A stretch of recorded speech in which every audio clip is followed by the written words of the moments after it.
वृंदावन धाम और बद्रीनाथ धाम के बीच में जो स्थान है वो है हरिद्वार। पावन गंगा का किनारा, हरी हरी घास, वट वृक्ष के नीचे कथा श्रवण कराई जाए।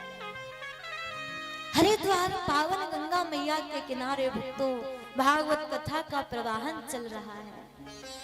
श्रोता में ज्ञान और वैराग्य बैठे, भक्ति मैया बैठेंगे, मुख्य यजमान के रूप में नारद जी बैठे हैं।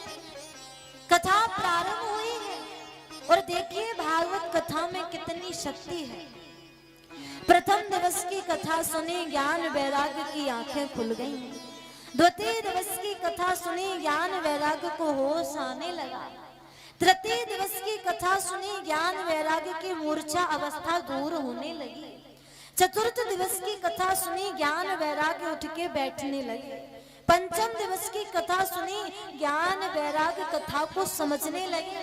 षष्ठ दिवस की कथा सुनी, ज्ञान वैराग्य कीर्तन में ताली की सेवा देने लगे।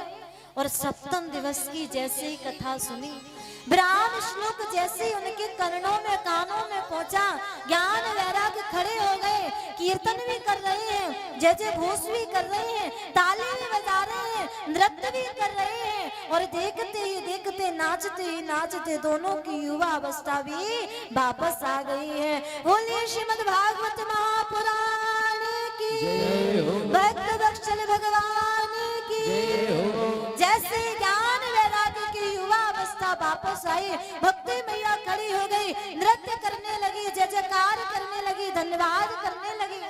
भक्ति सुतौ तौ तरुणो गृहत्वा प्रेमई करूपा।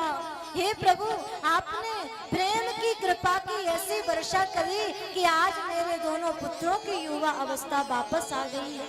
आपका बहुत बहुत धन्यवाद हम करते हैं। और नारद जी से बोली, हे नारद जी महाराज, आपने कृपा करके मेरे बालकों को युवक बनाया, इसलिए अब हम वृंदावन को छोड़ के कहीं और नहीं जाएंगे। आप बताओ हम कहाँ रहें, कहाँ निवास करें। तो नारद जी ने भक्ति को स्थान दिया है। जितने भी श्रोता भागवत सुनने आए हैं उन सभी के हृदय में जाकर के आप विराजमान हो जाइए। आज श्रोताओं, जट्टारी गांव में भी भक्ति मैया का आगमन हुआ है और जितने श्रोता बैठे हैं सभी के हृदय में जाकर के भक्ति विराजमान हो गई है। बोलिए भक्ति मैया की।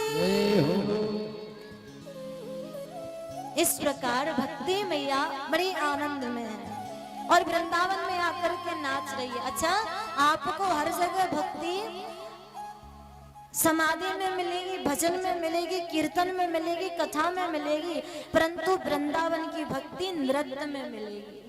वृंदावन में घुसते ही आपका नाचने का मन करता है। चाहे आपके पास कोई साउंड है, कोई नहीं है, कोई गा रहा है, कोई बजा रहा है, उससे मतलब नहीं है।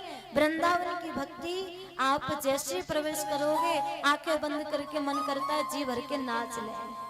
और नाचते नाचते जिसका रोम रोम खड़ा हो जाए, नाचते नाचते जिसकी आंखों का समंदर झलक पड़े, समझ लेना ठाकुर जी आकर के आपको देख रहे हैं। समझ लेना आपके नृत्य को वो दर्शन कर रहे हैं। कहते हैं कि बिहारी जी का दर्शन करने हम जा रहे हैं, परंतु जो मेरे ठाकुर जी को पसंद आ जाते हैं ना, फिर उनका दर्शन करने के लिए वो मंदिर से बाहर निकल के आते हैं। कौन मेरा इतना प्यारा आया है, कौन मेरा इतना लाडला आया है। जो ठाकुर जी के लिए रोते हैं ना, समझ लेना उनको रुलाया जा रहा है। अंदर के आंसू तभी निकलते हैं जब आकर के कोई आपके हाथ को पकड़ लेता है या फिर आकर के कोई आपके सिर पर हाथ रख देता है, तभी अंदर के आंसू निकलते हैं। इसलिए भक्ति मैया वृंदावन में आकर के नृत्य कर रही है। इसलिए भक्तों, आओ हम और आप भी मन को लेकर के मानसिक रूप से चलें वृंदावन धाम और वहाँ थोड़ा सा दर्शन करके आएंगे सब जगह का, और फिर आकर के अपने गांव में कथा श्रवण करेंगे। आओ सभी गाएंगे।